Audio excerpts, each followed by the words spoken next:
Hi, this is Rick, and welcome to Warriors Respite. Oh my God, I totally screwed that up. Let me put that thing here. You got me thinking Warriors Respite now. Hey, this is Rick. Welcome to Spit Take is the name of our show. I'm here with my co-host, Stephanie. What's up? What is You went going out of on? order. And You okay? Adam. You okay? Hi, everybody. Are you Well, okay, I went Rick? out of order on purpose. And then I always say Stephanie as a joke, but then I wasn't going to do it this time. But then I did. Listen, I just taught a restorative yoga class.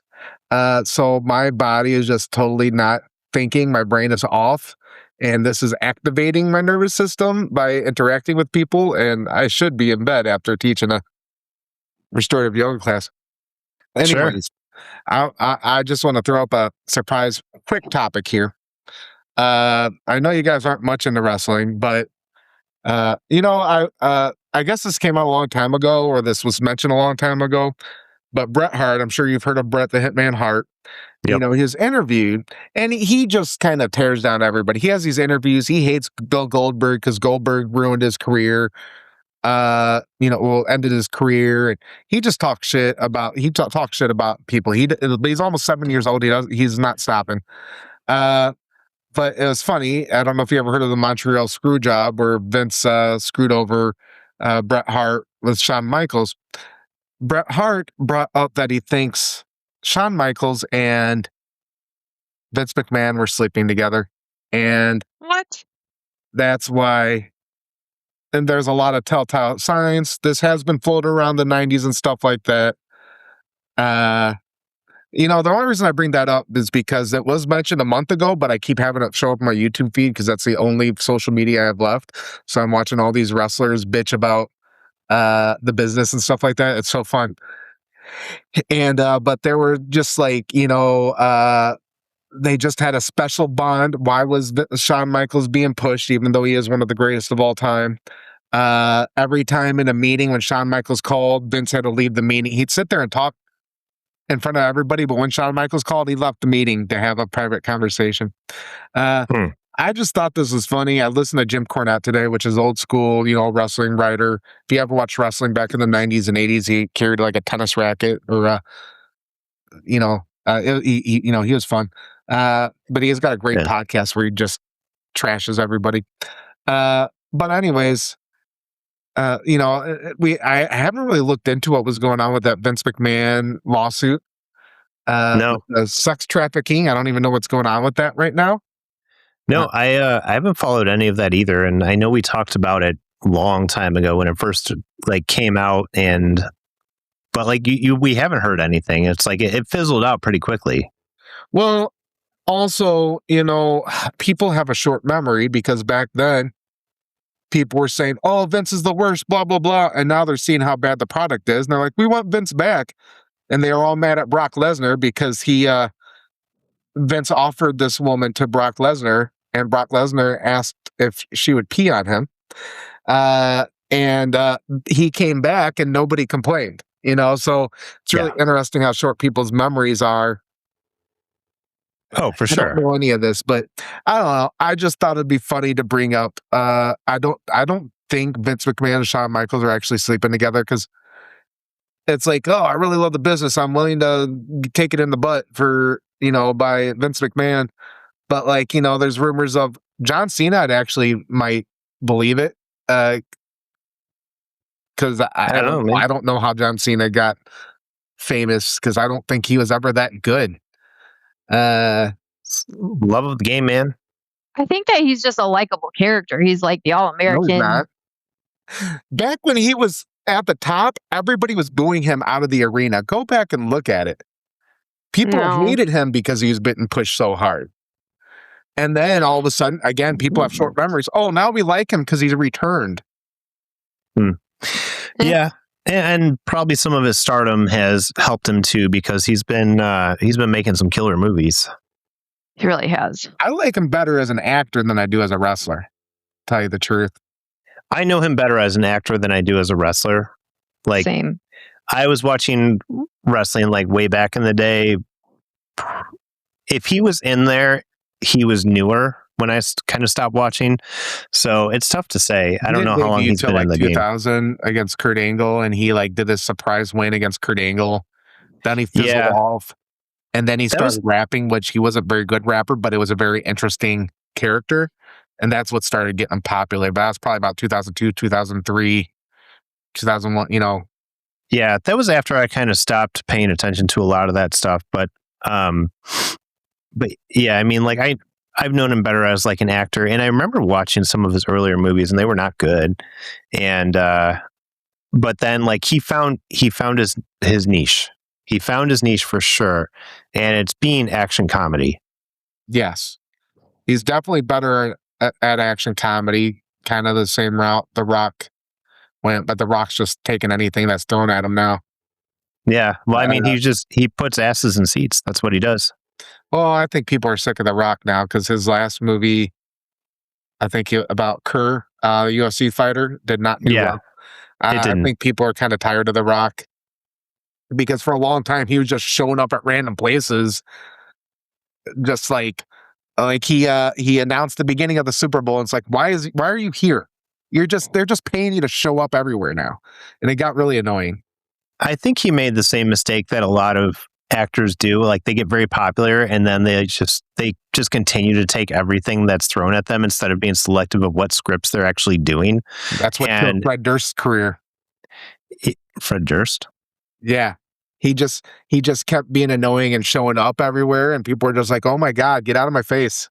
Yeah. Well, yeah, and John Cena's doing very well for himself. And I don't feel like he's taking a ton of parts that are like just throwaway parts. So I think that's what The Rock started doing. Is he just started doing all these throwaway parts that nobody really cared about. But like John Cena's doing some like really good stuff, and he'll probably go that way too, and eventually just start doing bad movies just because he's the it man for a while. But like Jason Momoa has kind of started doing it too. You know, he had the big hit. Too, Dave Bautista. Dave Bautista. He's had some really good roles. I'm not such a fan of him as a person. He's kind of annoying. But anybody that continues talking about politics nonstop annoys me. That's why I deleted all social media. But like his movies are very entertaining. He is an entertaining actor. His characters are always entertaining. I agree. The greatest wrestling role of all time is Roddy Piper in They Live. Yeah. Oh yeah, he was great in that. I haven't seen a movie in a long time, but I love that movie. Yeah, that has the greatest fight scene of all time. Also memorialized by South Park and Jimmy and Timmy. Yeah. Greatest triple fight scenes of all time. Yeah. And the classic line of "I came here to chew bubblegum and kick ass, and I'm all out of bubblegum." Steph, thoughts? I mean, I like John Cena as an actor. I also wasn't really big into watching wrestling. Are we talking about that or South Park? What are we talking about? Now I'm confused. Okay, just making sure we're still talking about that. Michael Bay and Vince McMahon. That's what we were talking about. Yeah. Yeah, I don't think that's... I mean, I don't know, because like the 90s, I feel like people were still very like closeted. So there's a lot of stuff. Pat Patterson, who was really close with Vince McMahon, there's a lot of accusations of Rainbows getting molested, and then Vince McMahon sweeping it under the carpet.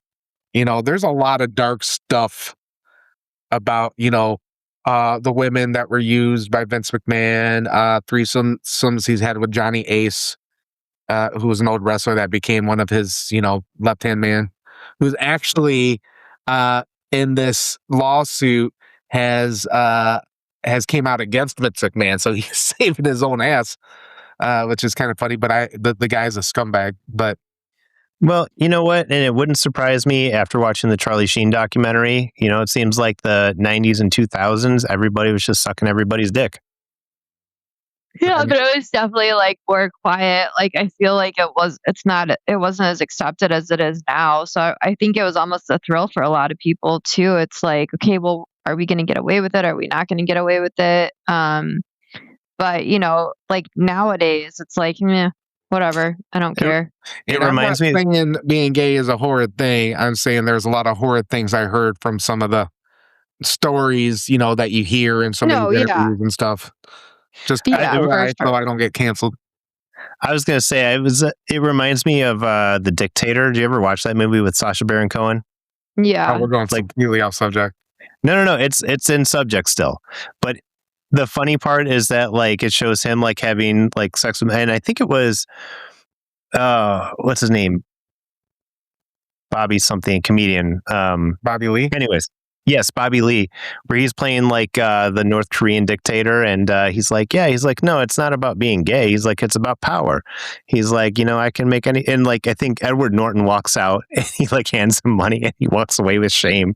It's just like, but like that's probably more of what it is. It's just the power that I can Vince do McMahon this, is so I'm going to do it. Total narcissist for sure, and Yeah. from what I heard, Yeah, it probably was that. It was just like, well, I'm going to get away with what I can get away with because I have money and I'm powerful. And Shawn Michaels have a long, creepy, weird relationship. Yeah. And it's never ended because Shawn Michaels has always been the golden boy. Even when he got injured, he was still Vince McMahon's boy. So really interesting.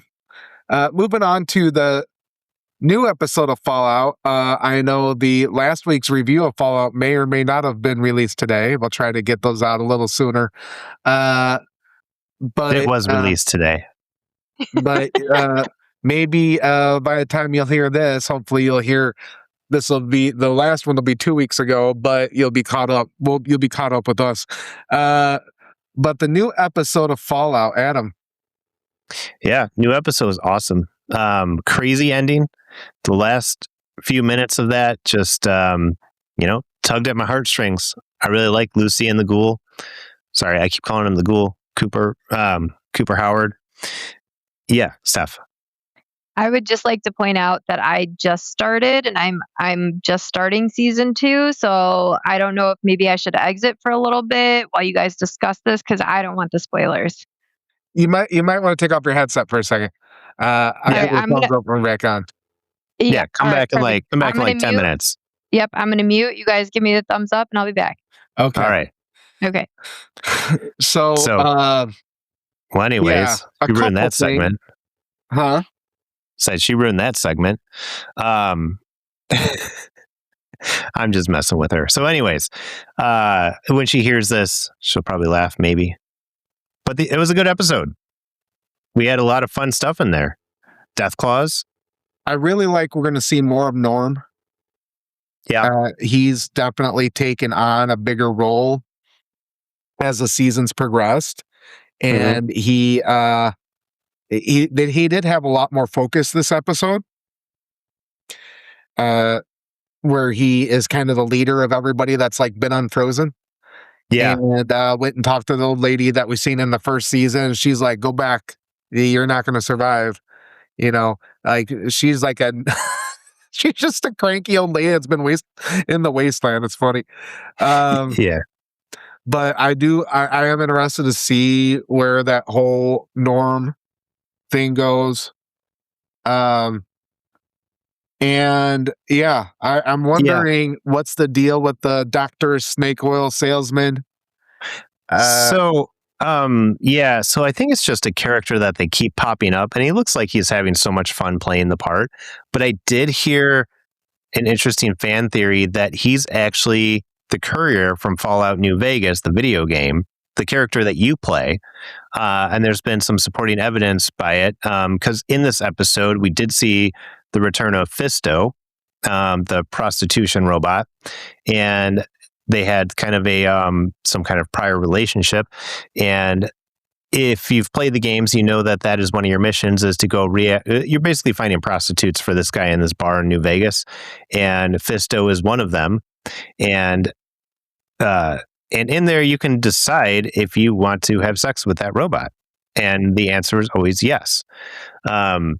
The screen goes black. It's not like anything like really happens that you see or anything. So calm down, nerds. But so there was that, and then he's got a scar on his head that looks like it might have been from a gunshot wound, which could be from anything. It's the wasteland, but it was an interesting fan theory. There was some more evidence. I can't remember everything they said, but they were suggesting that he was possibly the courier from Fallout New Vegas. So, but other than that, I think he's just a goofy character.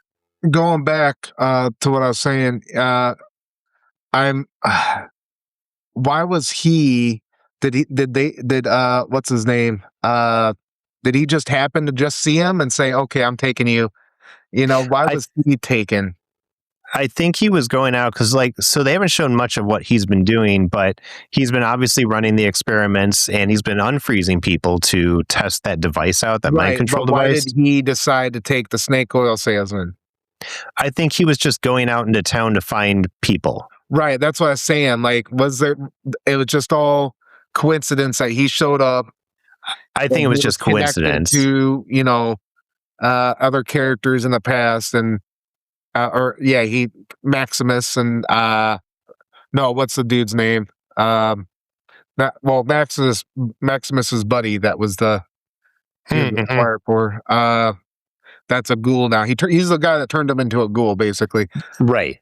But it's like, okay, was there a reason he picked him? Was he important somehow? Because it's interesting that he had connection with the other characters and then he was just kidnapped.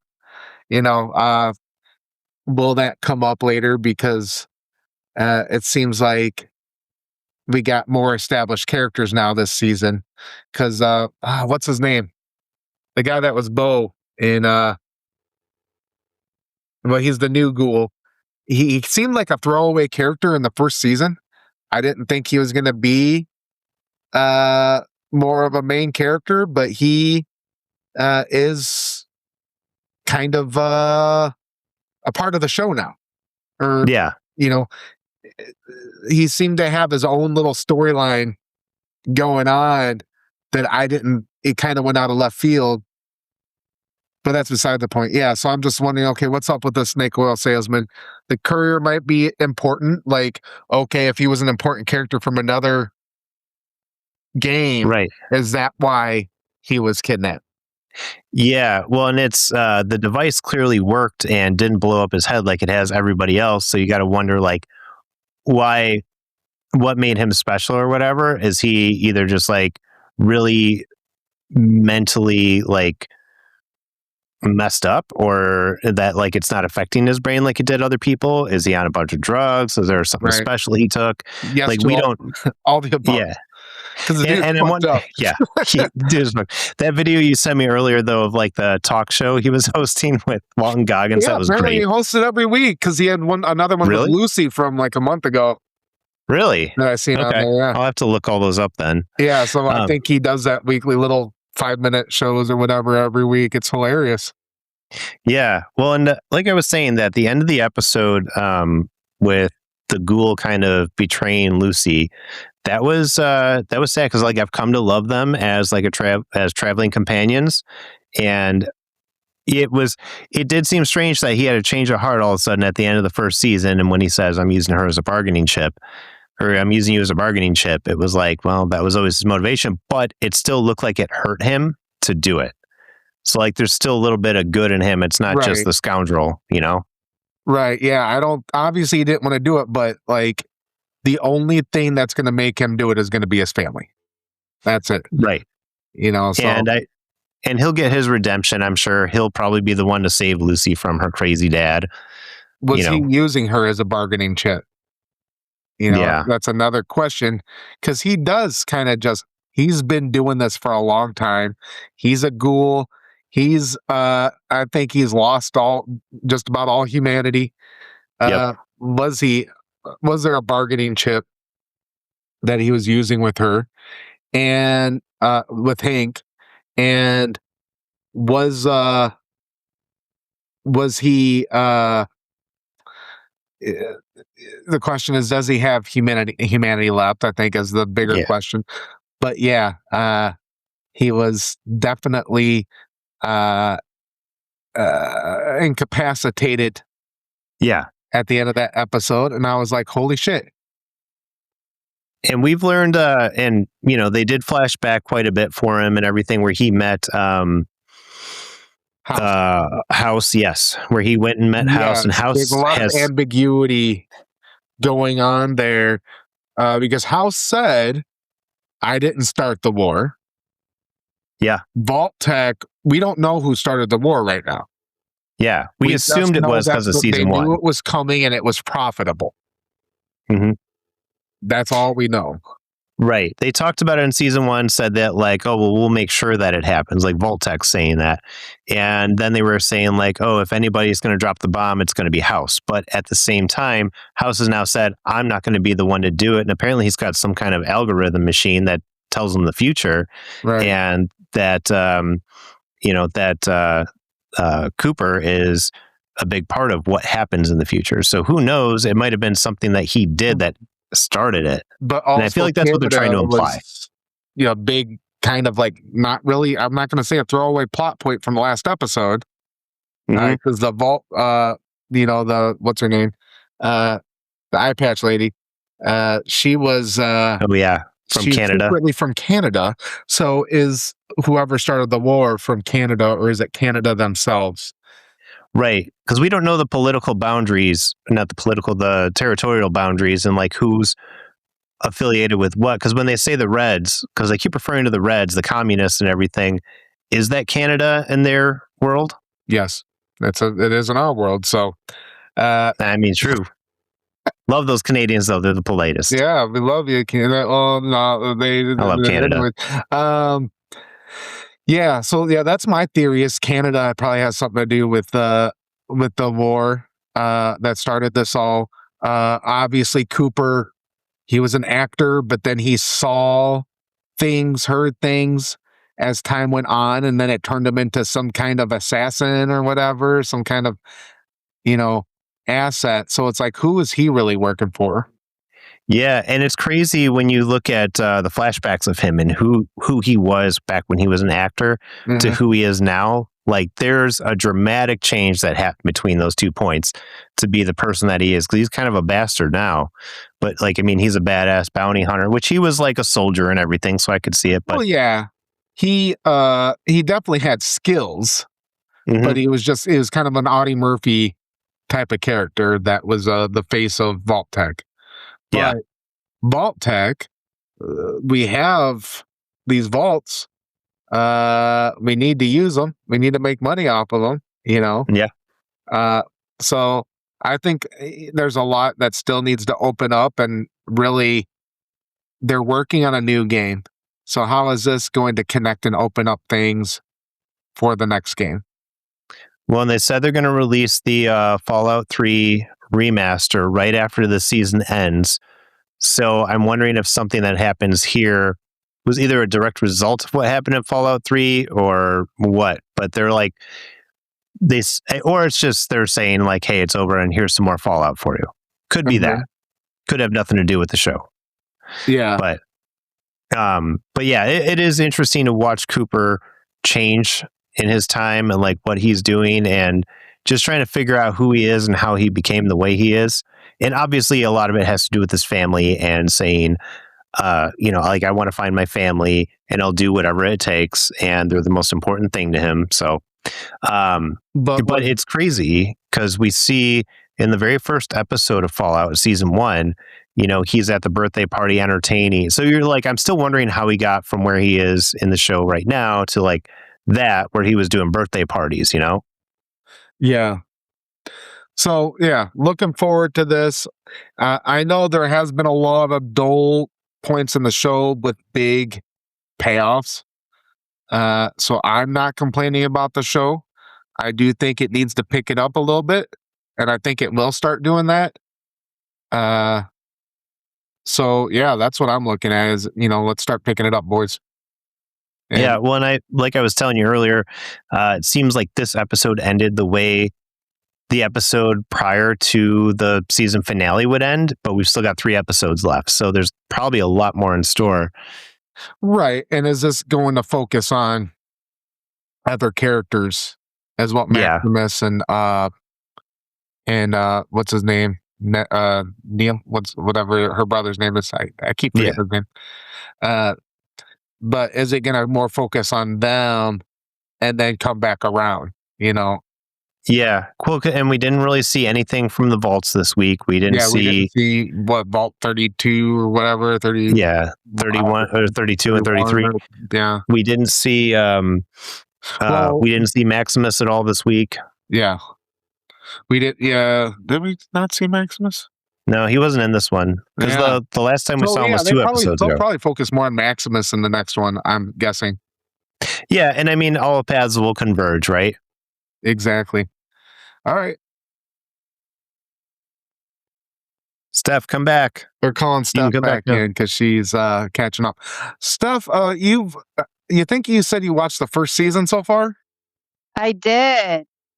Let's hear It was your take real quick on season 1 of Fallout before you catch up. okay. So, I've been kind of against this show because of the gory beginning in the vault. And I just like really wasn't into it. And then yesterday I told you guys I was going to make more of an effort to watch your nerd stuff. And so I did. And I admit I was wrong. This doesn't happen often. It is a very great show. I am enthralled with it, but I will say it is something that you do have to pay attention to because there were times I had to rewind because I was doing stuff on my phone. So I was like, shit, what just happened? And there's still some things that I'm missing, I think, from it. And I'm because I don't play the game, so I don't know the background. So I'm kind of like, who is that? Who's that? I'm still learning characters. I thought the dog died and I was going to be done with that. Spoiler alert for anybody who might get into this. The dog does not die, so you can continue to move forward. Well, you don't have to say spoiler alert because by now we just talked about episode 5, so they probably... yeah. Well, yeah, but if like people are thinking about watching it that might not have because they more align with me and I'm telling them it's okay, we're good. It's not just for the nerd culture, the gamers. Like it is a very well done show. But again, you do have to pay attention because there are things that I'm trying to figure out. I was talking to Steve about it. I was like, wait, so basically like the dad was the one that did everything and yeah, there is a lot of twists and turns. I don't know. Okay, I think I'm not going to ruin that because they do talk about more of the dad in the beginning of the second season, I believe. Okay. But yeah, there was a little throw off at the end of season 1 where, or close to the end of the season 1 where, yeah, the dad was really, he was like the mastermind, twisting things.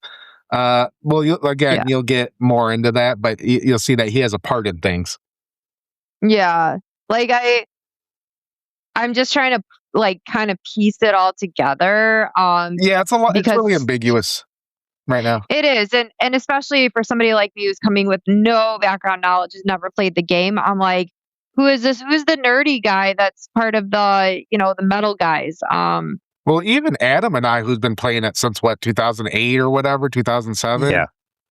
There's a lot. We're watching the show trying to guess because there's so much lore and stuff that they have not released in the games. And some of this is new information to us.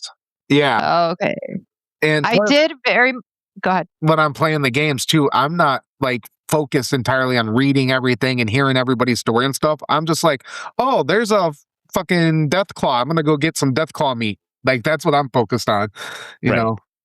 Yeah, I am a fan of like kind of the. I'm gonna say this word wrong. Naivety. How do you say it? Being naive? Titus is like very naive to like the world.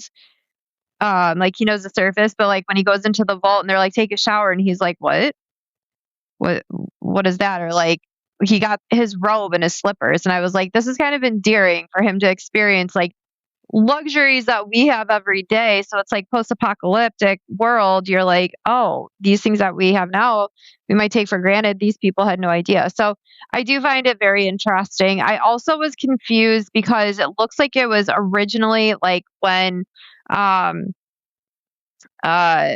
before the vault, it looked like it was what, the 70s, right? Probably more so it's 50s, 60s. Yeah. So it's an alternate reality. Yeah, it's not like our reality.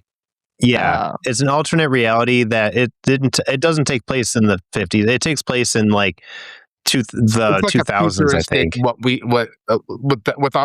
With our like 50s aesthetic kind of thing. Yeah. Okay. Kind of like if you watch the new Fantastic Four, it's the same way.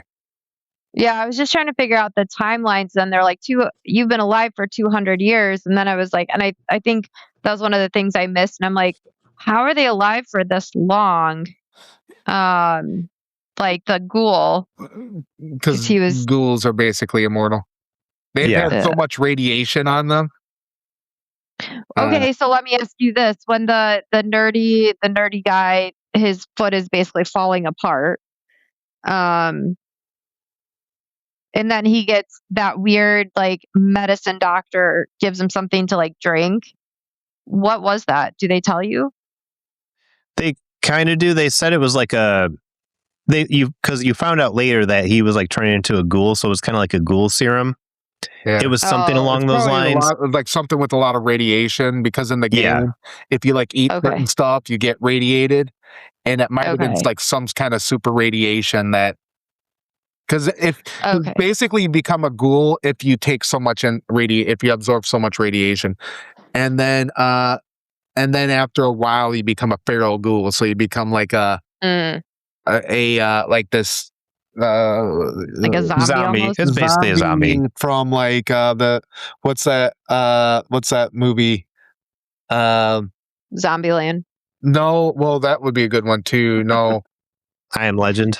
no, they had a new one come out recently after like 20 years. Oh, 28 weeks later, 28 days later. Kind of those zombies is what I'm looking at, because they're like really fast, you know. Yeah. So you have all Gotcha. these zombies running at you and clawing at you and stuff in the games. Yeah. It was because like he like meets up with Lucy and Titus, and then it's like he steps on the thing and gets shot in the neck, and I'm like, no, and then he's fine, and I was like, oh, Yeah. Yeah. He's probably gonna be my Okay. favorite character because I do like him and other What's his things name? that I'm gonna play. Johnny Pemberton. in the game or in the show. No, that's his name in real life. What's his name? I can't remember. Hold on, I'm looking it up. I kept listening because I was like, what is this guy's name? Because I was going to bring him up, and then I'm like, they never said it again, so I just Thaddeus.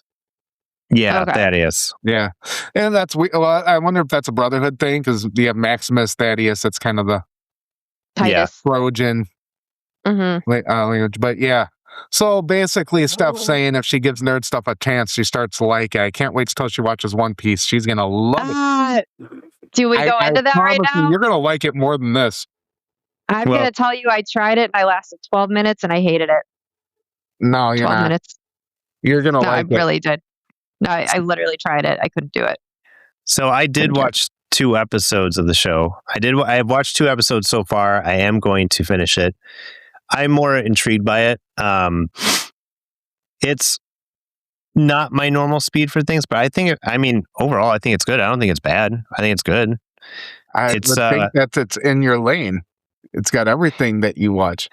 I don't know. It's kind of weird at times, like, because you know me, I'm not really into anime or anything, right? Like Right, when they that's why sit I love there, everything.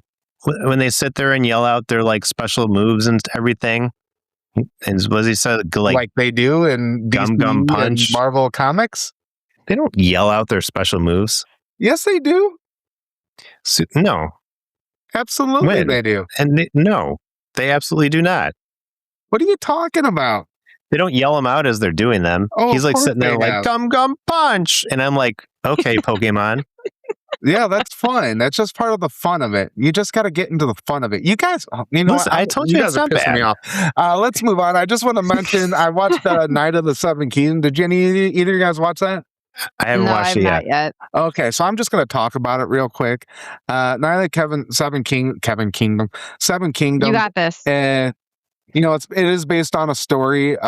George R. Martin said it was his favorite, actually, and it's kind of I guess he like got to it because he gets really into writing lore and stuff like that, and then he come up with this character Dunk, and then there's a lot of connection, like Brienne of Tarth carries Dunk's shield in Game of Thrones.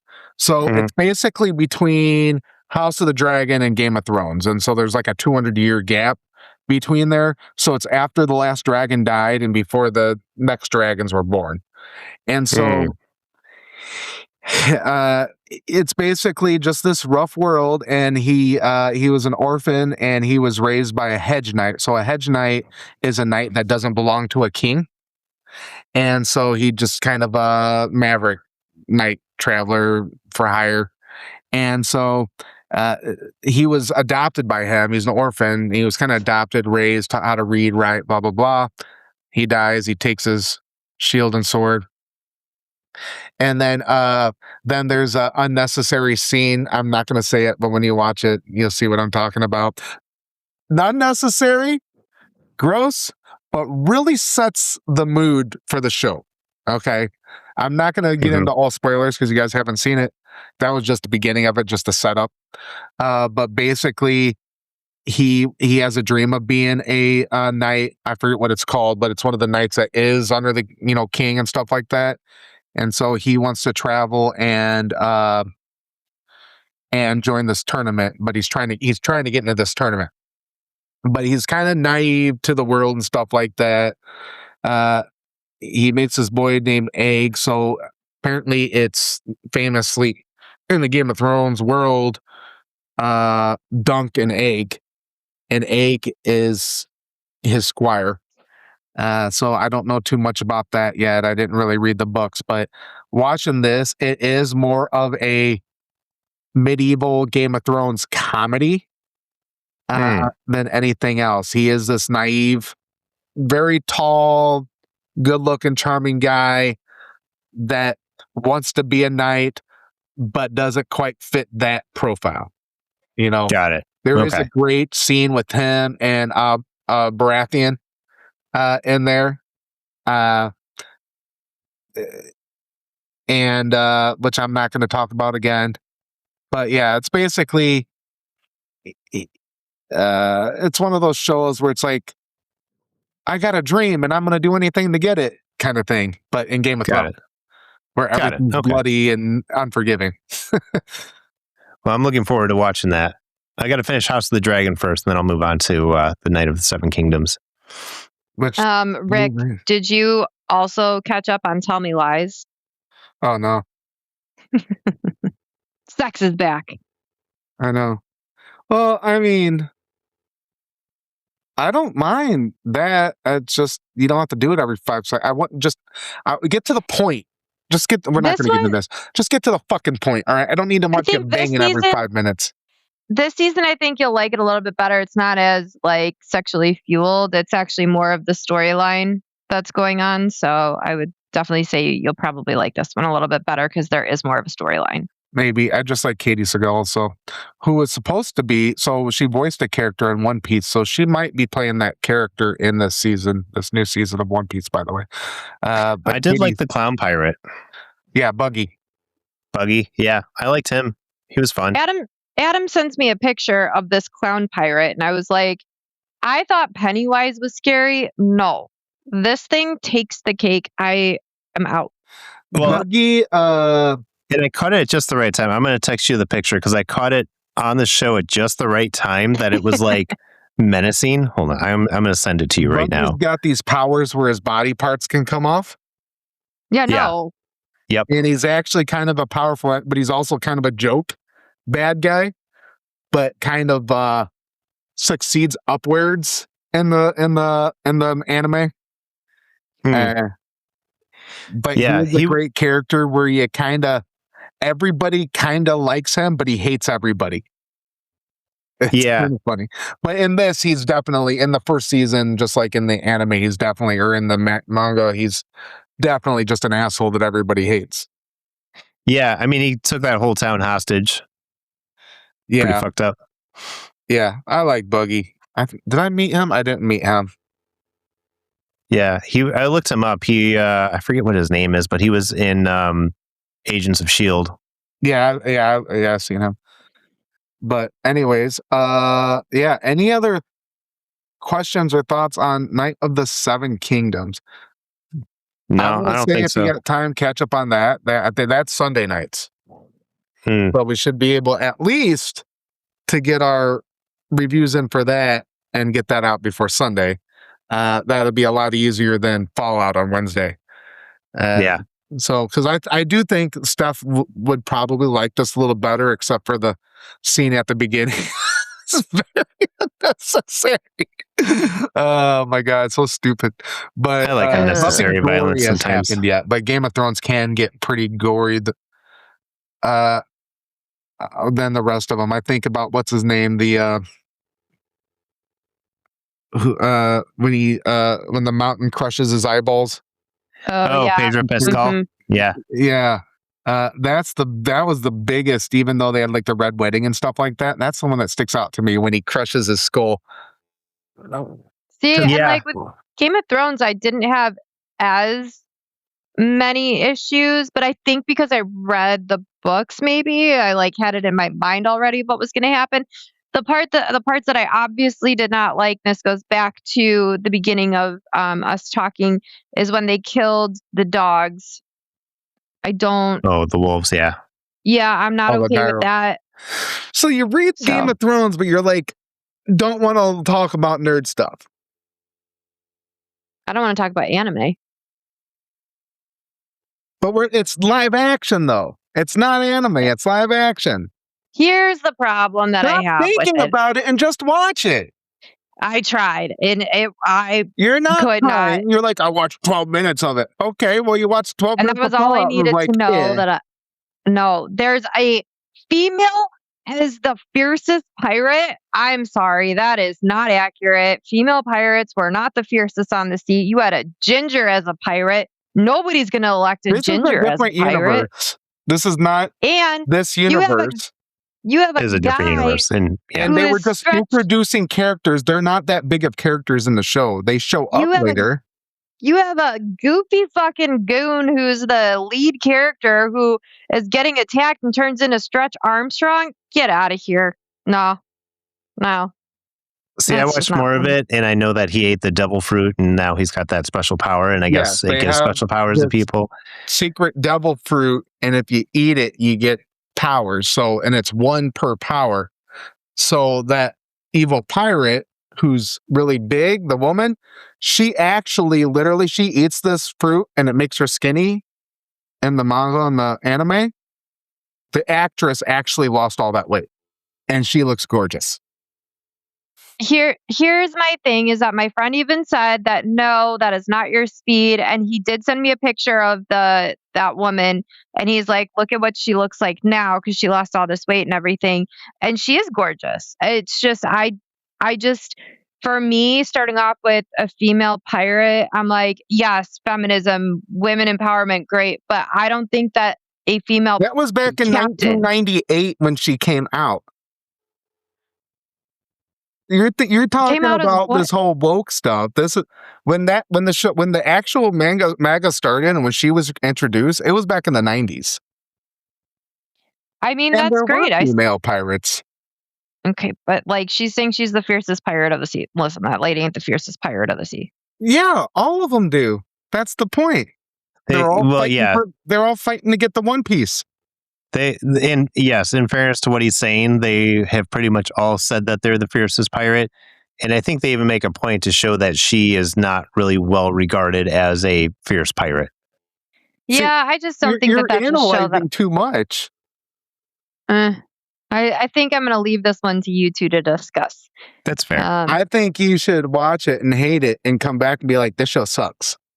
Because the whole point is not. Why would I torture myself more by doing that? I spent 12 minutes of torture watching this show and said that. I don't need more of that. Because it's beneficial to the podcast.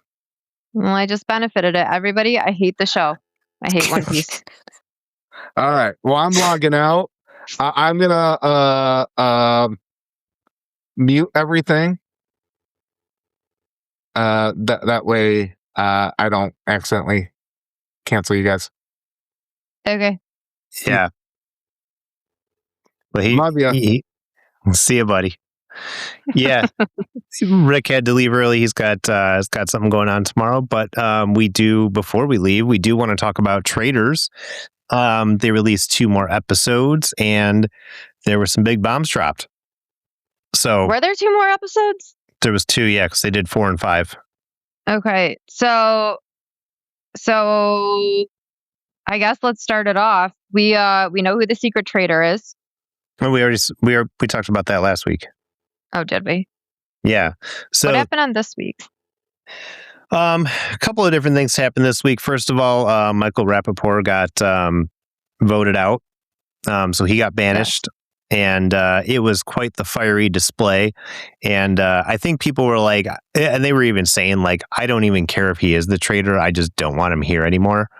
Because he was so aggressive. He was so aggressive, and he just came after people. And the way he did it, like the way you should play that show is you want everybody to trust you and be your friend. But if you're constantly battling against everybody, then that's a whole thing. And I will say that I've been doing a lot of reading after his eviction, because Colton Underwood took what he said as basically like it was derogatory. And a lot of people, I've been on Reddit and everything, and a lot of people are saying that no, that's not the case. He really didn't mean it that way. They didn't take it that way. It was just kind of like spun, which was smart. Like Colton knew the eyes might be on him, so he spun it. I mean, I'm sure he did feel some type of way, but like people are like, this was taken way out of context. I don't know how you feel about it. Yeah. I missed him. I missed Michael Rappaport saying that. And it wasn't until they brought it up, I was like, wait, when did that happen? But he must have, and I just might have not been paying attention at that point. But I don't know. It's crazy. I feel like the Faithfuls are not doing a very good job of sussing anybody out, because they keep blaming all the wrong people. Like the stuff they're coming up with is way out there. And I mean, part of it is the Traitors are playing a very good game right now. Mm-hmm. They're doing good, like building up that mistrust in everybody. Because I would have thought, I for sure would have thought that Jam Jam was one of the Traitors if I was in their shoes. Yes. I know Ron. See, the thing is I don't know why they keep accusing Ron of being a traitor, because he's not showing anything that shows that like he's trying to be tricky or underhanded. Like, I don't know. Like they're just like, I feel like they're not even really onto the Traitors. I think in the fifth episode, at the end, Colton was saying that he was suspecting Lisa. So, Lisa Renner is kind of on the radar now. Yeah, I think Monet. Yeah. Monet was doing very well and was suspecting the right people, and they caught wind of it. And getting rid of Monet was probably a smart move, because they would have caught a traitor if Monet was still involved. But I mean, the Traitors are playing a great game. They're getting rid of the people, and these people are all trusting the Traitors and telling them everything. So of course they're like, no. So I do think that they're being smart, and they've aligned with the different groups, so they're getting all the information. The Faithfuls are playing a horrible game. I agree. They're just jumping to conclusions, and you and I both love Ron. Like. Yeah. My heart breaks for him that he's kind of like by himself and nobody wants to play with him. It's like the kid in the sandbox, the smelly kid in the sandbox, and that's what it feels like. I feel so bad for him, because like he just keeps being like pushed to the side now because nobody wants to like team with him on things, and it's like, and he's one of the Faithfuls, but like they just don't know that just because of the one bad call he made about Portia. But yeah, I think the Faithfuls are getting into their own heads, and they're trying too hard instead of paying attention to the things. But again, some of them, like as they catch wind of things and they start to suspect, that's when they usually get murdered. So, and the Traitors are, like I said, are doing a good job of that. And it's crazy. They've made it in 5 episodes now, and they got only the secret traitor, which again, I think was staged, but right. They only got the secret traitor. So they haven't caught any traitors, and like, they haven't even really been like, that suspicious of any of them. No, I think Lisa will definitely go. And I honestly, in this season, I'm rooting for Rob. I'm rooting for Rob to win. If Ron doesn't take it, I'm rooting for Rob. I know. I like him a lot. And man, it's crazy because, like I said, they're 5 episodes in, and typically seasons, I'm looking it up right now, so I don't remember how many episodes, 12 episodes. So they're like halfway done with the season. And none of the traitors have really had any shade thrown at them, or if they did, it was stomped out pretty quick. Yeah, I think that I think you're right. I think they're all playing too hard. They're overthinking the game. Like they watch the game and they're like, this is what we have to do and this is what we have to do. But the ones who are like playing, like actually sussing things out, they're the ones getting eliminated. But they're also speaking too much. Like there's certain cards you have to hold close to you. And I think Eric was doing that. He's like, I'm not going to say anything until I have to. Now, was he wrong? Yes. But like he was doing it right. He's like, I'm going to hold this close to my chest and see what happens. I do, but yeah, Rob's got my heart. He's got my vote. I think that he's funny. He's charismatic, even though he's quiet. He's like a silent but deadly killer. And I think that he's going to let the housewives turn on each other, but I think he's going to be the one to start turning people against the traitor housewives. Yeah. Yeah, it's going to be interesting to see like who's on the chopping block next because Colton did put Lisa's name out there and they know that now. Mm-hmm. So Colton might not last much longer.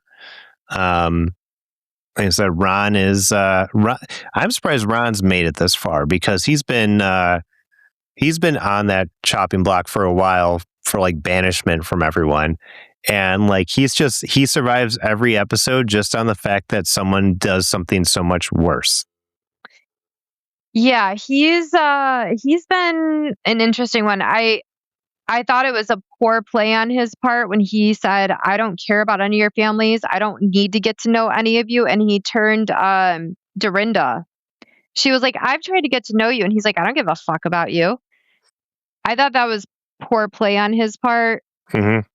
Maybe I'm wrong, but I was like, you have to have one friend in the house. You have to have one ally. Right. And that's where some of this is falling apart. Usually by this time, you have like little cohorts that have been created. You have groups. The housewives are always going to be the housewives, but the gamers are always like, they're always kind of part of a team, but they're always very shifty towards each other. Right.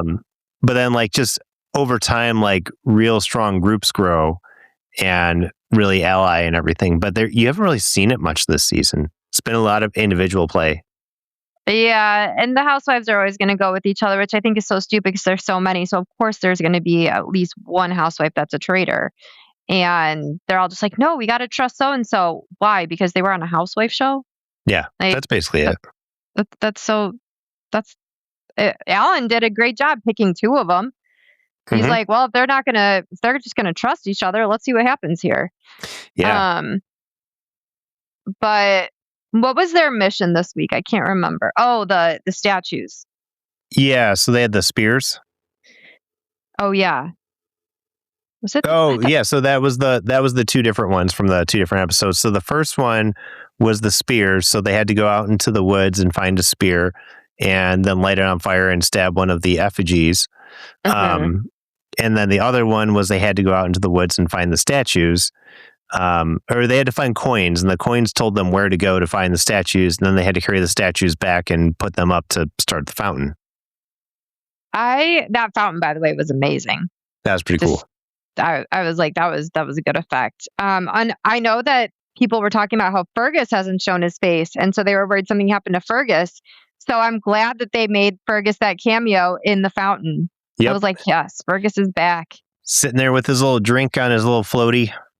Just the best. Fergus is he's him and Alan. Like they need a show on their own.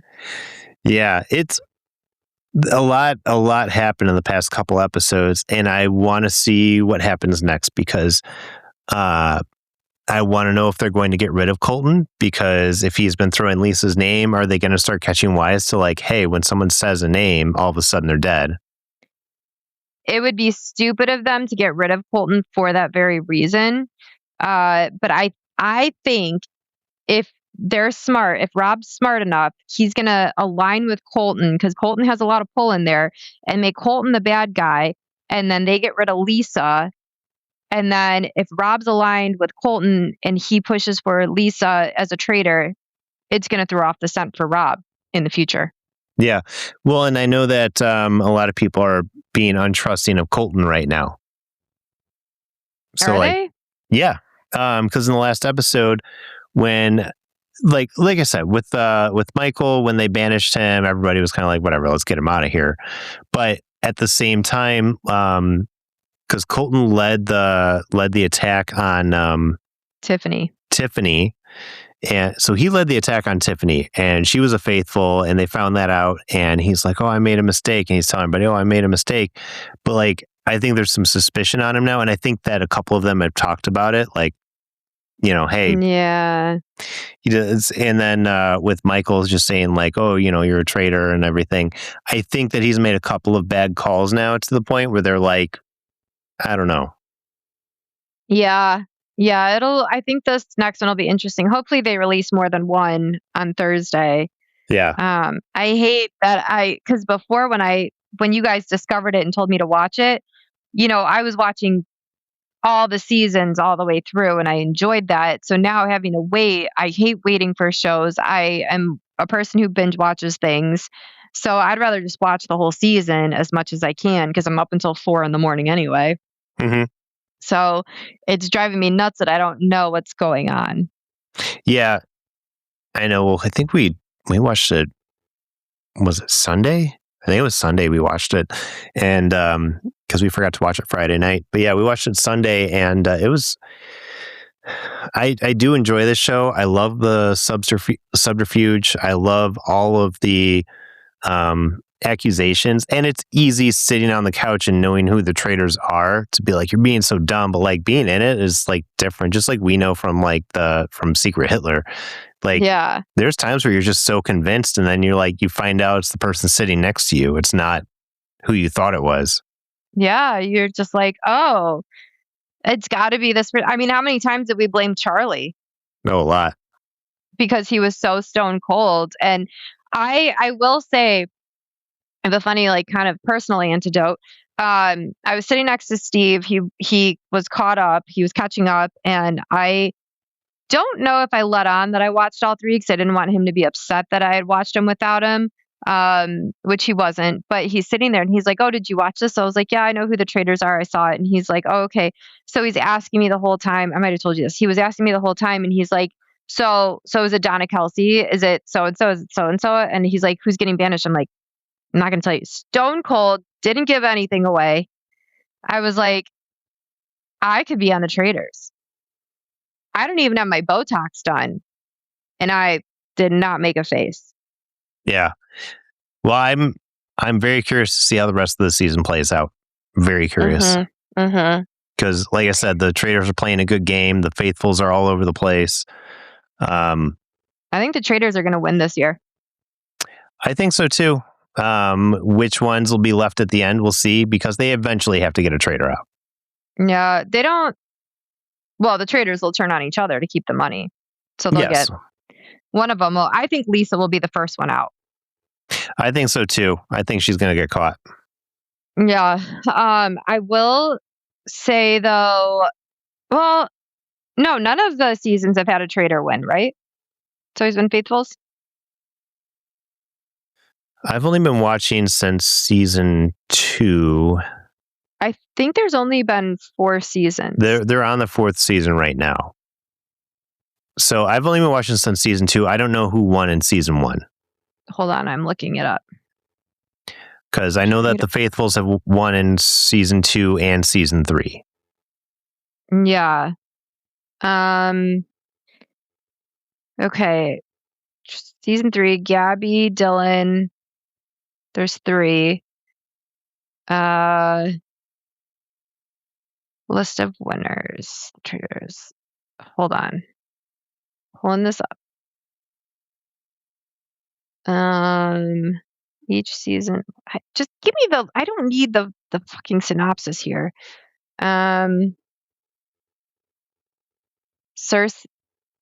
Siri Fields. I don't know who that is. Is that UK? No. Yeah, Survivor star Siri Fields. Oh, she was a traitor. Okay. Yeah, I don't know if I saw that first season, honestly, because this doesn't seem familiar. But wasn't Kate on that season or no? I don't know if she. maybe she was. I can't remember. But yeah, Yeah, she was. yeah, but so yeah, she won the first season as a traitor then. And then the other two have been faithful. So not sure how this one will turn out, but I think that I do think that the traitors are going to take it. Yeah, I do too. And I'm honestly, with the way that they're all playing, I'm actually rooting for it because it's embarrassing. Yeah. They don't deserve the money. Nope. Cool. Yeah.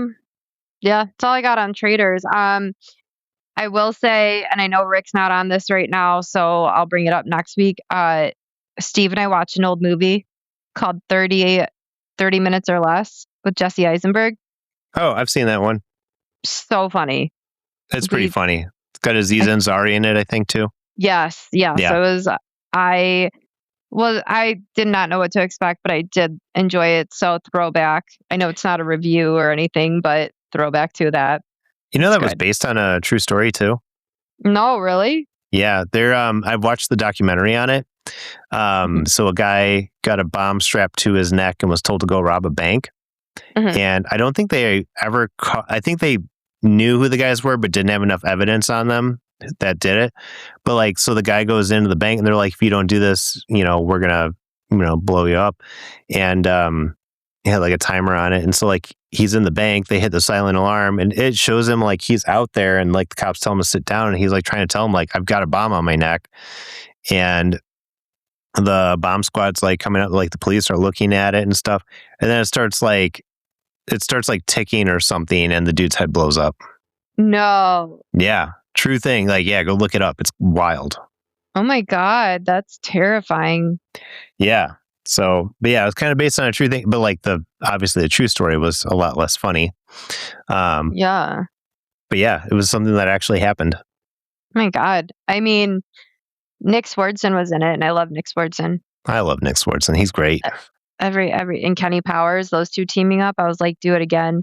But I thought towards the end, like it was going to be a fake bomb and Nick Swardson's like apparently a genius in there and created a real bomb. Yeah. Didn't know you could do that. Yeah, other than that, it was a slow week for me on the scale. I was trying to catch up on Fallout for you guys. So yeah. Well, like I said, the only thing else I really watched was One Piece. So not much else to say. So we good? We're gonna wrap it up? Yeah, let's wrap it up. All right. Thank you, everybody, for listening to another fun episode of the Spit Take Podcast. We will be back next week with a special guest who is a tyromancer, which means that she reads the future with cheese. So we're looking forward to that, and we hope you guys enjoy it as well. We'll see you next week. Bye.